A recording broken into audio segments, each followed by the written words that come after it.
My name's Keith Gillespie. Subscribe to Ford Have Mercy on YouTube. Right, first things first, I want to say this is a takeover free zone, so we're not going to mention it. We're not going to mention it at all, okay? Until next week. Yeah, well, until Or next the week after. Couple of weeks, man. So we're just going to go back in time and think of all the good times of which roped us all in to be Newcastle fans, because let's face it, like, why are we? Like, I always get the question asked, I'm sure you guys always get the question asked. Yeah, man. Like, let's start, and we'll start this side. So, Fumbi, talk me through like why you became a Newcastle fan. What roped you in all those years ago, bro? It was literally the Esprilla, Shearer, Les Ferdinand, Ginola, that era. Just, you know, the 6-2s and the 4-3s and the 5-2s. Like, Well, not too many people our way. we were scoring, we would concede goals, but we're going to score some goals too. Yeah. And I'm not talking like, you know, last minute off the line, off the shin pad goal. I'm talking bangers, like 40-yarders, great play. You know, it was just the exciting football. It was just, and the black and white stripes, it just gets you like, all right, this is a dope team. So you think, yeah, man, I could look like a barcode, like walk around and all the rest of it, yeah? You know how like, Juventus have that iconic kit because it's black and white? That's just the thing about Newcastle's kit. It's like, it's the black and white. It's just like, oh, what's this about? You know what I mean? So you really wanted to be a Juventus fan, but you wanted to be in the UK. So yeah. That was the story. Yeah, that's pretty much it. Yeah. Oh, see. And then Seb, what about you, bro? Come on. Yeah, man. So I think I watched the game where we beat Blackburn. I think we drew with Blackburn in the FA Cup third round. I think it was like 93. Robert Lee scored the equaliser. We were 1-0 down, and then we beat them in the replay. It was actually the year. It was just before we sold Andy Cole. So I remember like the second half of that season, the season before we sold him. So he was the best striker in the league. It was him, Robbie Fowler, Shearer. I think we came third in the league. No, they came. Third behind Blackburn. Yeah, man. So basically, it was the season before that we signed. Just the season that we signed Andy Cole. That's the season I started supporting. Or the season that we sold him. Well, you got some memory, man. I can barely remember what happened in the last game, let alone like when you first. You can remember the minute they scored and all the rest of it, yeah. What about you, Pete, then? Me. First game, it was the game we got promoted. Well, the last game of the season we got promoted to the Premier League. So, being from Leicester, it was against Leicester. We beat them 7-1, 6-0 up at half time. And being from Leicester, it was on normal TV, and I had no involvement in football. I think not long turned 8. No involvement in football whatsoever until that point. I'd started going to a few games because my dad worked for Walker's Crisp, so he used to get tickets to see Leicester. So we used to go, but I never really had any enjoyment going. I'd go because it was me and my brother and my dad, one of those things where you kind of like a bonding thing.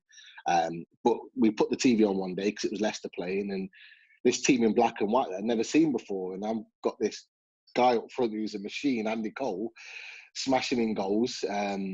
And I'm thinking, who the hell are these? Distinctive because they're black and white stripes, as you said. It stood out. I'd never seen it before, so it was a bit like, what's this all about?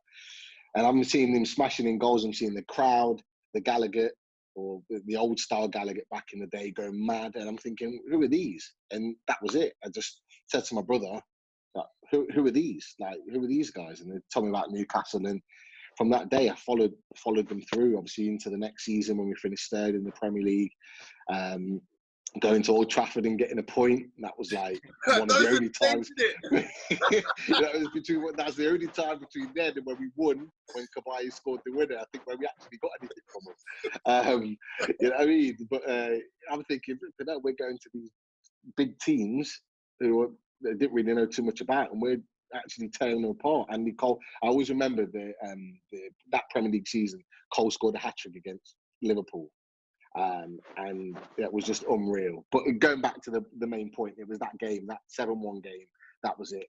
That was me done. So you're saying your dad was a Leicester fan, and obviously you're from Leicester, and then you rock up and say, "Dad, sorry to let you down." You know what? It's really weird because my dad hates football. but he used to get tickets. He still does now. Hates football, right? Me and my brother's been a PSG fan since early 90s. Like he's not really, he's into English football. He lives close to Leicester. His son's a Leicester fan, so he has a season ticket there. But he's had a season ticket for the last nearly 10 years now for PSG, and he goes there week in, week out. Wow. Travels over from England. Like he's properly committed. So how me and him got into football, I have no idea, because my dad has no connection to football whatsoever, apart from the odd few free tickets from his job when he was at Walker's. So really, really weird. Like, so saying that my dad likes football, no, he didn't. He didn't like football. but just by taking us, we kind of got the love for it, and I did for Newcastle.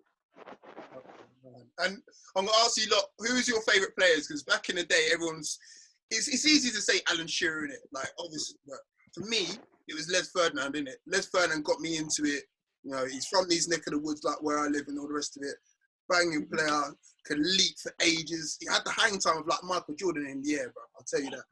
But he was my guy. Like, who's your guys, and like, why do you kind of love them so much? Seb, I'll start with you this time, bro. Yeah, so obviously, I agree with the Les Ferdinand thing, but for me, what did it for me was the fact that Asprilla scored a hat-trick against Barcelona. Since then, we've never had a player perform at that level, because we haven't beaten the Champions League very often. But it's been a while. Just for the fact that hat-trick against Barcelona, you just done it for me, man. Asprilla. I've even got that shirt, innit? I got an Asprilla shirt because of that, man. Because of that game. I think we all did. I had this mate back in school, and he was a black guy, obviously.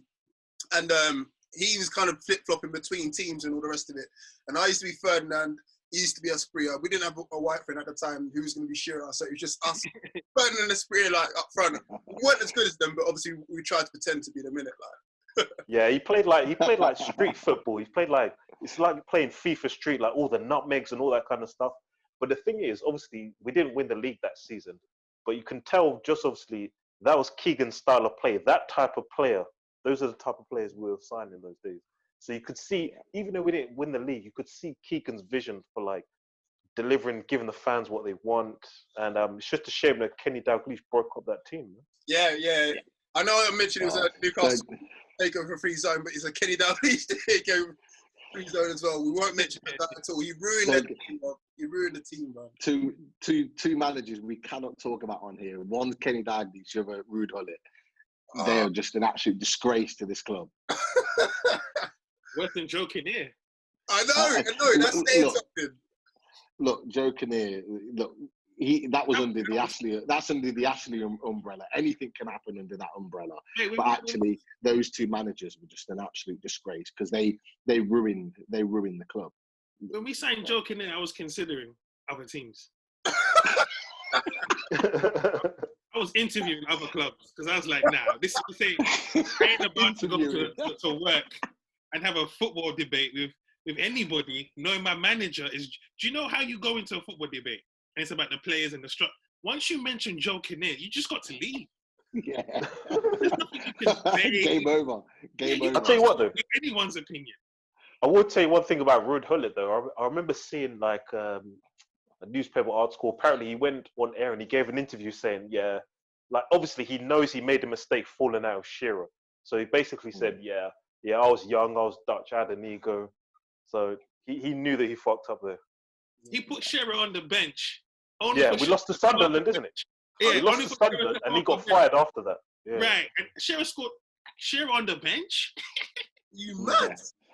Shearer and Duncan Ferguson on the bench, who were one of the lethal partnerships at that particular time. They were absolutely tearing it, and they were both on the bench. And we got to thank our lucky stars that they were on the bench and we did lose, because he wouldn't have got sacked otherwise. And Shearer was quite open with it, that he was already considering leaving at that point. If Sunderland hadn't won that game, even if it was a draw, he'd have left. So we would have been in even a worse position. Yeah. Well, going back to the Ferdinand point, you know, that was the two worst decisions that were made was selling Ferdinand and Girona. Should have never happened. That team never got to really see its potential, because I actually believe if they'd have stayed there and had the right manager, we still could have challenged and maybe won things. with that particular team. It was just that maybe Keegan had took us as far as he felt he could go at that particular time. But there were other managers out there. I know we tried to get Bobby and one or two others back then, but we still had a fantastic team, but he just ripped it apart. I'll tell you why. The reason why is because obviously, the fact that obviously they're both Liverpool legends, so they're both competing. Yeah. So it was actually Dalglish's ego, because he thought, right, I want to build my own team to make it successful. He didn't want Keegan to take the credit for it. Yeah. So that's basically what it was. Imagine taking those two out of the team and replacing them with what? John Barnes and Ian Rush. Oh, God. Oh. And not fresh John Barnes and Ian Rush. That's a clear lack of vision, though. Do you know what I'm saying? That's a clear lack of vision. Like, don't get me wrong. You can bring them man in if you've got a squad of young boys coming through for the experience. But they can't be your key players. Do you know what I mean? They had what?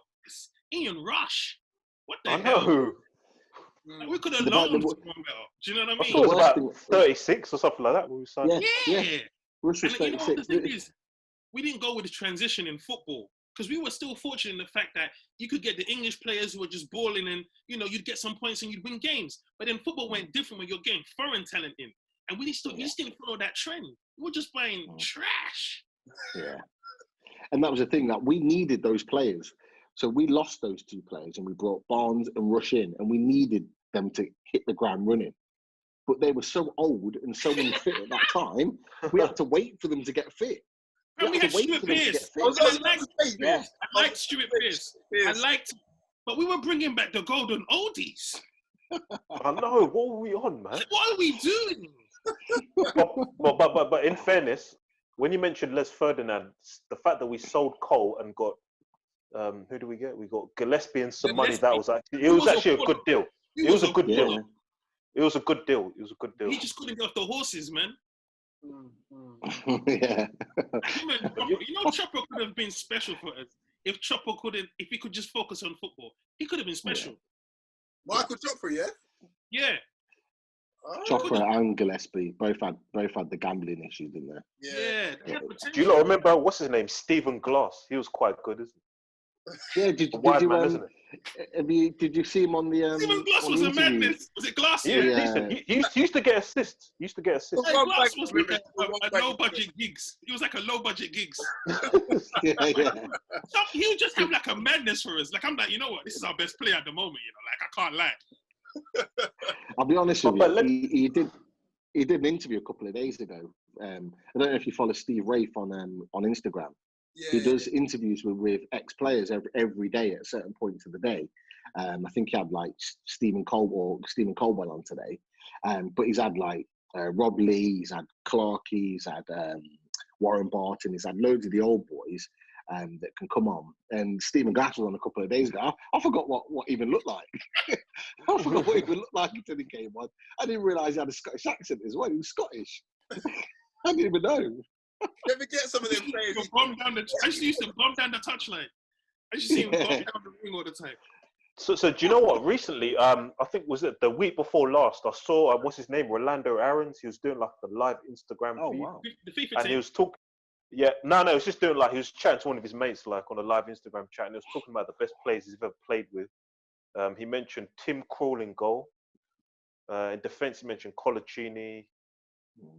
He mentioned Cisse is the best striker he's ever played with, which I disagree with. I think Demba Ba is a better striker than Cisse. And he mentioned one thing that was funny. He said he used to go in training, like he was in the youth team, and we used to do training, like he was on the same team as Ben Arthur, and like basically he said that if you were he would only pass to you if you're good, basically. So obviously they were both on the wings. So basically they were both on the wings, and Ben Arthur used to pass him the ball, and he came up to me and said, so you're good, huh? So, but, yeah, man. That definitely sounds like a Ben Arthur thing. Yeah, I'm surprised. I'm surprised I'll pass to you. I'm surprised he reckons Cisse is the best striker he's ever played. He did score bangers, and he scored unusual goals, but I'm sure, like, am I alone when I say Ba was a better striker than Cisse? But I don't know. But remember, Cisse was there longer. I don't know, because we bought him from Bristol City, so I don't know if Bar was there at that particular time. I'm not sure if we bought him after Bar left, because it was a couple of years later that he came onto the scene. No, they both played in the same team. Yeah, I know they did, but I don't know if Orlando Aarons was there at the time because Oh, he didn't come through our academy. We bought him from Bristol City. oh, right. So I'm not sure if we brought him through to our academy after Barr had already left and gone to Chelsea. That's probably why. What do you think Don't happened? even Oh, worry fair, about. fair. Don't even worry about Bar or Cisse. What the hell happened to Orlando? That's what I want to know. Yeah.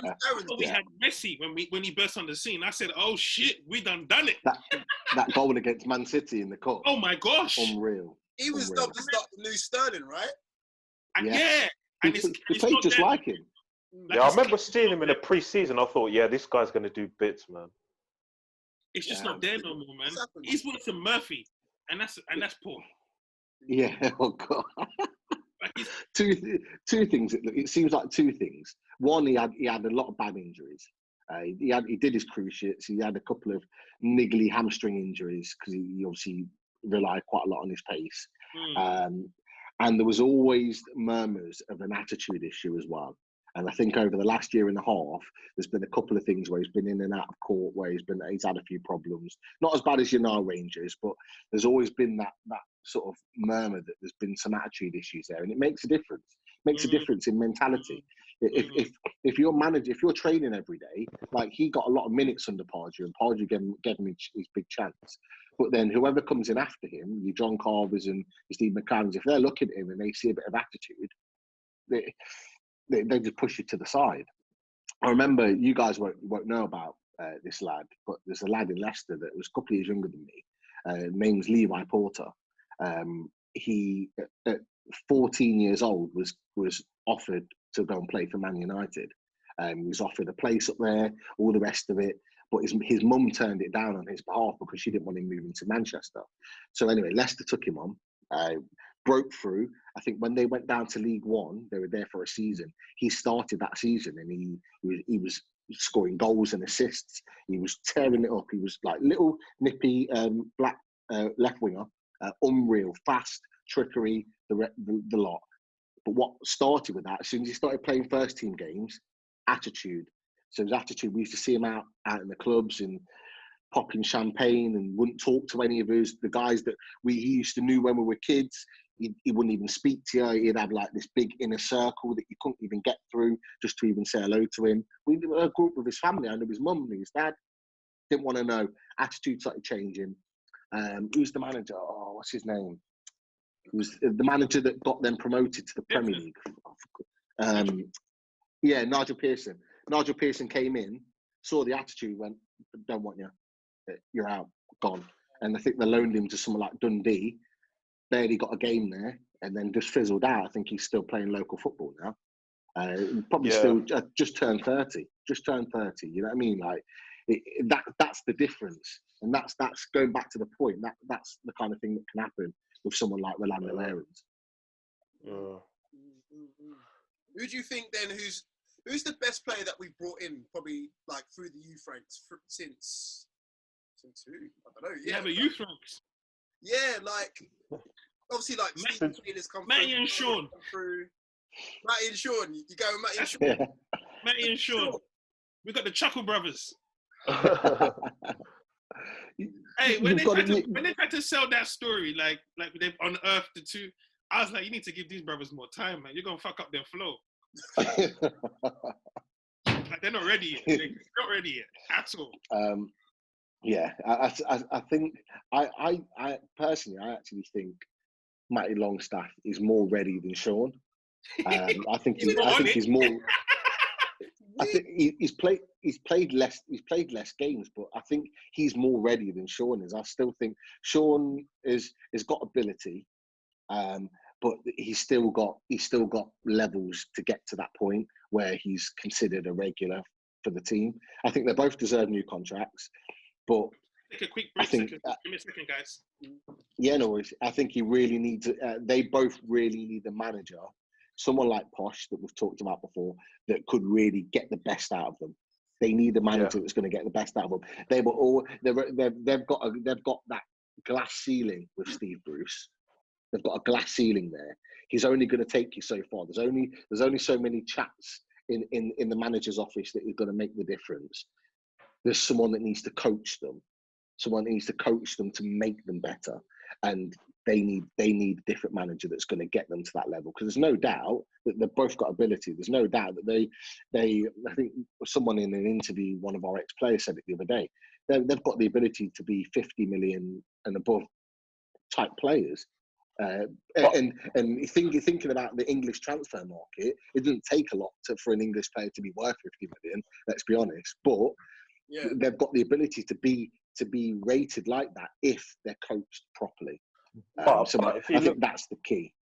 If you see how we've done this season and where we are as it stands, do you think just purely objectively based on stats, that when you look at our league position, could you have expected Steve Bruce to do more? Do you think it's maybe not a bit like disrespectful to say, yeah, he should do more, give them more minutes? He's done enough. We're in a good position in the league. How many more minutes could he have given them? So basically what I'm trying to say is I feel you should be a bit lenient on Steve Bruce in that respect. He's done enough. He's given them enough games. And I agree with you. But what I'm saying with the quality of manager that he is, I'm not even referring what I'm saying with regards to this season, because I think he's actually managed them well. I mean, he's given Matty Longstaff his opportunity. He didn't have an opportunity under Rafa. He's given him his chance. But I think if we're going to see them get better as players, they need to be coached.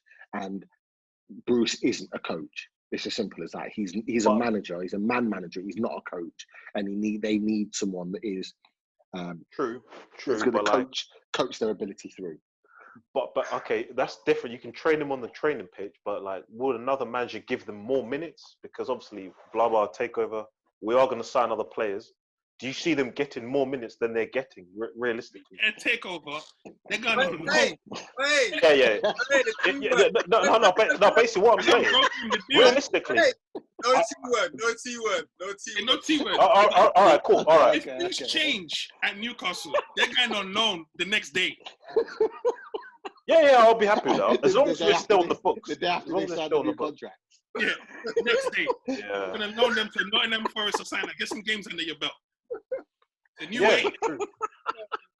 Like I like them. It's been amazing to see them. Like I thought Sean was going to be something towards the end of last season. I was like, have we unearthed Busquets here? Hey.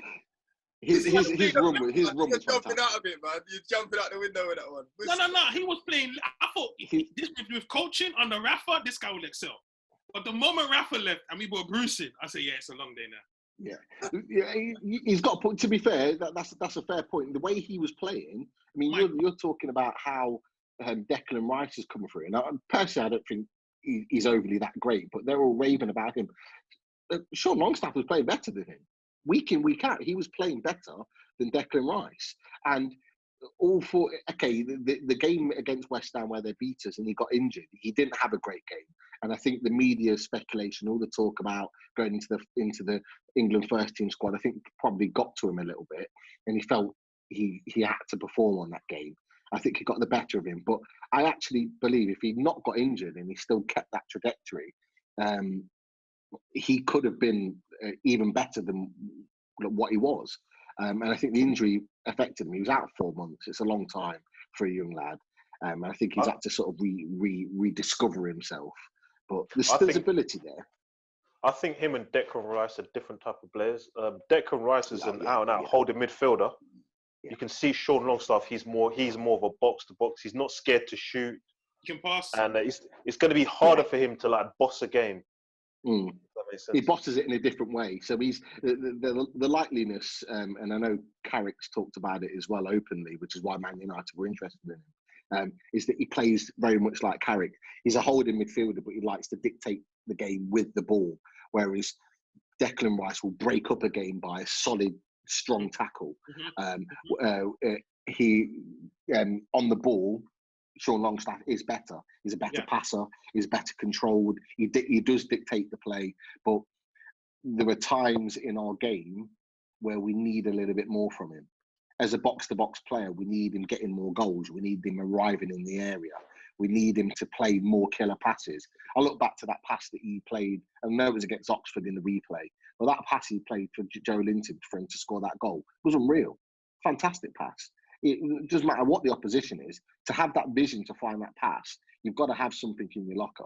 And he does have that ability. But it goes back to my point. He needs a better coach, manager stroke coach, to get that out of him, to be able to do that week in, week out. When we get Kai Havertz in, he will have someone he can learn under. Oh, please. I've not said look, I know we're not talking about that T word, but I'm telling you, look, seriously, he is one player that I believe that he would be that marquee signing. And I believe that he's a player right now that we could get. Available. He's at Leverkusen. A lot of big teams are looking at him, but he could be sold on a project in coming to us, being the main man in that team, and to say, look, we're building a team around you at 22, 23 years old. If we got him, boy, he is unbelievable. He's an unbelievable talent. I'm on crud all season. I'm looking greasy. No, we need to move on from this, Clinton. Move on, because this is just, I don't want to think about it. I said I'll only keep you for half an hour. We're already over that, but I just want to ask one more question, and it's down to your most memorable game. It could be either be the one that you've attended, like the first one you attended, or like one game that sticks out in your mind from the past. It doesn't have to be necessarily this season, but just one game that sticks out. 3-0 Barcelona. Asprey hat-trick. Why does that one stick out in your mind, Seb? You love that one, innit? Is it because No, because I've never seen a player like step up to that level against that level of opposition. He was on crud. And the thing is, we didn't have our full team out in that game. We didn't have a full team. Was playing. Yeah. You know, in today's era, yeah, if he played like that, they would say he's playing because he wants to sign for Barcelona. Like the way he moved that night, Barcelona's have been like, how come we don't have this guy in our ranks? Because he was a problem. So was Gillespie that night. Gillespie, I can't remember who the left back was for Barca, but he had him on toast. Yeah, he absolutely destroyed him. Yeah, probably. I have no idea, but he absolutely destroyed him that game. Absolutely destroyed him. Gillespie and Asprey were the reason why we won that game. And as Clinton said, we had a makeshift team. We had a lot of injuries going into that game. Shearer was injured. 2 goals in standard Newcastle fashion, bro. Rivaldo was playing, Figo was playing, Luis Enrique was playing. We bored out. He said, look, scored 2 goals as well. We're on this. Because we can't ride out a game peacefully. Do you know what I mean? We had to let them score another 2, so it's a Newcastle game. So, yeah. My memorable game. Oh, sorry. My memorable game would be Shearer's volley against Everton. Simply because that day I was at home. I remember them times when Newcastle could be losing, but you know in your heart, we got this in it. Like there's signs still coming in it. As long as Shearer and Lauren Ribera balling, we got sign in it. Today, if we're losing, I'm checking the mouse. I'm seeing if there's other games available because I know we're going to lose. And by the way, we're 1-0 down 10 minutes into the game, and I'm already thought we've lost. Yeah. That's been the reality for the last. I know that exact feeling. Exact feeling. Like back in the day, we could be 3-0 down. I'm thinking it's cool. Just move the midfield around. We'll come back. So that game, it was 1-0 to them. Then we scored 1-1, and I wanted the 3 points. And I'm just sitting there, and we're peppering that goal. And I'm like, come on, man, come on. And then Amiobi knocks it down, and I'm thinking, yeah, it's the right height, but it's not the right time of the game to hit a volley in it. Hold it up, Shearer. Let the other players come in and lay it off. Shearer hit it first time. I jumped so hard at my seat, I landed and I almost hurt my back. Because the goal was crazy. And I started screaming. Like, it was just, and that was Newcastle for me. Like, this is my team, man. Now I'm just like, for fuck's sake. Honestly, for the last that goal does stick out. That goal sticks out. Unreal goal. Remember watching it was on Prem Plus. Day.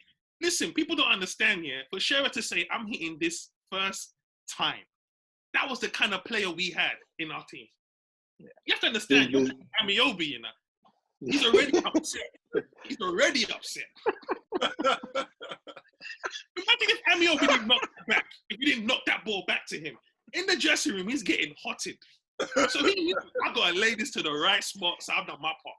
Can you imagine the stick that Amiobi got from Shearer in the dressing room? Can you imagine over the years the stick that he got? The abuse. He must have got hammered in the dressing room.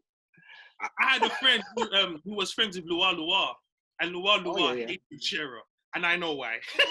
Because Luar was coming to training from London. Oh, what? Are you serious? No, Shearer he was just not from London, but he was just out there, innit? Like he enjoyed the life as well, innit? But Shearer, Shearer can't take that. Luar was talented, but Shearer wants discipline, and he just didn't have discipline. Yeah, I hear that sort of story all the time. Shearer wants people that wins, not people that are going out, partying, tucked up, and all the rest of it. Like, And Shearer backed up his chat. You know what I mean? He was a very unassuming striker. Even his celebration was basic, but just leave him open. Basic football boots as well. The black ombres, everything. Nothing fancy. No hairstyle, no coloured earrings, nothing, bro. I'm about business. Yeah, boy. Yeah, I agree. Pete, talk to me. What's your game? It has the only one that sticks out for me. It has to be the 5-0 against Man United. It has to be. And I never ever forget that game. Like I remember I was playing football myself that day as a young kid, and I came back just as Darren Peacock scored that goal from the corner to make it 1-0. And I just got through the door just at that point where he scored and going mad. And obviously I'd sat through the 1-0 the year before where Cantona, we peppered them. And then Cantona got that late goal. And I'm thinking, no, we need to win this game. And for me coming back and seeing that and then seeing Ginola's goal and just to sit down and just observe that game, it just made me love football even more. It made me love Newcastle even more. And it just gave us so much belief that we could really win the title that year, and I know we didn't, and it's the one that we regret. But it has to be that one game. There are other games that stand out for me for good and bad reasons. The 4-3 against Liverpool stands out for a horrible reason, but and there are many others in the years that have gone by. Games that I've been to, games I've not, but the 5-0 has to be. And I think it is for a lot of Newcastle fans because it's against Man United. It's against Man United, and the rivalry at that time was big. The game where we first got relegated. Against Villa. I couldn't against Villa. Yeah, I couldn't believe. Oh, that hurt. You do realise the second time we got relegated was against Villa because we didn't score. Yeah, I know. Yeah. But the first time, but you can tell. Oh. I told Clinton this story. When the second time we got relegated, I was at the Villa game. I was doing a gig in Birmingham, so I went down to the game. Okay. Before the game started, I was watching the train. You know how the training things go, in it. They were doing the shooting drills. They were missing everything. Oh my gosh! You know the worst thing about that game, yeah? I swear that season, everybody in the league beat Villa at least once. Honestly, we were the only team. They were relegated. Yeah. They were relegated. They were already relegated. Yeah, we're the only team that didn't beat them. Pete, I sat there watching the drills, and they were missing everything. This is me. That game, we needed to win that game. 1-0. That's all we needed. 1-0. Villa fans didn't come to the game. We were the most noisiest people there. You know the worst thing about that game? The worst thing about that game is that Villa never looked like scoring, but neither did we. We had the most possession for that game. I sat there in bemusement, like, how can we not string a pass together? It was unreal. I think. Like, what? Yeah, Sissoko had a decent chance before the end of the game. Yeah, half decent Sissoko chance. was terrible. But we didn't conjure up anything. It was just nothing. There was no desperation. There was no like, look, we need to win this game, and then we beat Tottenham 5-0. I know, yeah. Do you remember that? Do you remember that season? We drew 2-2 at Anfield. We were 2-0 down, and we came back. Yeah, with Rafa. Yeah. Colback scored the second goal. It's Colback staying. It's Colback staying because Shelby said he's playing amazing in training. I said, I don't care. He's gone. I don't care about that. That guy's gone. His contract is out of contract. He's out of contract. The boy's gone. The boy's gone. The only reason he didn't leave in January is because he tore something in his knee, a tendon in his knee, was out for like 3 or 4 months. Yeah, it's the only reason. He's on good money, you know. He didn't go. He's on good money. We got him for free. So he's on decent money. He's on like what, 70, innit? Nah, he's on like 35 or 40 or something like that. I think he's on about 45. Yeah, 45-ish, something like that. But yeah, he's on big money, you know. But that's the reason why we can't shift him, because he's not going to stay. He's not going to go to another Premier League team. He's going to go to the Championship, and who in the Championship's going to give a midfielder like that, who's not guaranteeing your promotion, but is a hard-working, half-decent midfielder at Championship level? Who's going to pay him 45 grand a week? I think he might go back to No one's Sunderland. going to pay him that. What's that? He might go back to Sunderland, I think. He can do whatever he wants. I don't care, man.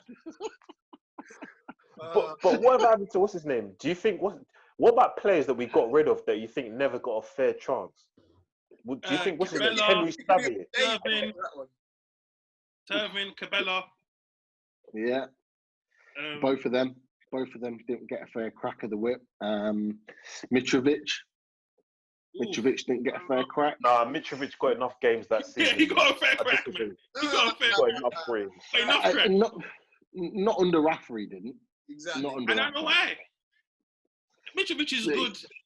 And I'll be honest, I agreed with it. I agreed with it at the time, because at that point I was pro Rafa. I whatever Rafa wanted to do, I was like, fine, do it, because you know what he's doing is going to be good. Yeah, but actually, in a team like we have now, you take Mitrovic over Joe Linton every day of the week, and you can guarantee Mitrovic in this team would probably score 10, 12 goals this season. You said though, what you said earlier. Bruce is not a coach. I honestly believe someone can get the better out of Joe Linton. I just don't think Bruce can. Bruce can get the best out of Mitrovic because Mitrovic has got work ethic. Yeah. You know what I mean? He's just going to use your energy. Whereas Joe Linton needs an understanding of what his strengths are so the coach can bring it out of him. And Bruce is not going to do that. Nah, you're right. You're right. Joe Linton, I know we're not talking about the big T, but if things happen, I think, I think he'll be given a chance. He'll be given a chance, but probably where he plays best. Yeah. And hopefully you'll see a difference. Yeah. I'm not saying you'll see a £40 million player, because he's not worth 40 million. We'll never ever get to see that. Even as a backup striker, he'll get a chance even as a backup. Yeah. Because he's a good player. I don't even think he'll play there. I see the player in him. I see there's ability there, but you just need the right. Newcastle's the worst place to go if you need to hit the ground running. Nah, you don't need that. You have to have a certain mentality to come and play at Newcastle, right? It doesn't matter where we are, whether in the Championship, whether in the Premier League, whether at the top of the Premier League or the bottom. It doesn't matter. You have to have, as a one-team city, as mad as Newcastle, with the passionate fans that we are, you can't come to Newcastle and think it's going to be an easy ride, because it's not. Matt Ritchie said the same. Yeah. Lots of other players, Rondon and all the others that come to the club, they're all taken aback by how much pressure there is to play. That's why the Cabellas and the Tovans didn't hit the ground. If you don't hit the ground running at the club, the pressure's on. Yeah. The ones that hit the ground running and score their goals early on, and or put in good performances early on, they're fine, and they kick on, and you see them doing really, really well. But those players that don't hit the ground running, and they're the ones that we've talked about, the ones that maybe didn't get given a chance. Mitrovic didn't score straight away, so he took a little bit of time. The pressure was on him to score goals. The Tovans, the Cabellas, you go through the list. They, if you don't hit the ground running, I think Wijnaldum scored on his debut against Southampton, which was a massive plus. He played well that game, and then he got his goal. At that point, the fans loved him. That settled him down, and then you saw he did perform quite well through parts of that season. Well, at home anyway. But it's a big thing, and it'll be no different. Whoever owns a club, it'll be no different. You've got to have the right mentality. So I'm not going to get it. We'll talk about that when it happens. There's lots more to talk about. We'll wrap it up there, man. Right, guys, thanks for joining me, man. I wish we could do more of this, man, going forward, man. Just taking it back, because I enjoyed it. Definitely. I've not met 4 black Newcastle people in my life. It's so refreshing to be able to talk about your club and not have people just throwing digs because you got man like Atsu in your club. Like, this is we're general fans, and we know what we're talking about. Like, this is not a banter thing. This is how we see our club for the good club that it is. So it's proper refreshing, man. Yeah. And the thing about it is, how long we've been on there? Half an hour, just over half an hour. We've not even touched the tip of the iceberg about the history of Newcastle and what we've experienced individually. We could do this 2 or 3 more times. You know Oh what I yeah, mean? we can do 50 times. Well, let's say that for the next one. Let's say Let's that. figure it out. We'll figure it out. Yeah, we'll figure it out, man. It's the black mags, baby. Yeah, boy. It's our time. Hey, I'm holding it in. I'm telling you, I'm keeping it together. Yeah. Like, it happens. You're gonna have to save me, people. You're gonna have to save me. I need this. I need this. Right. Next week. Good weekends, yeah. All right, then, All right, man. and you. Okay, let's. Nice Take one. it easy, boys. Love it. See you later.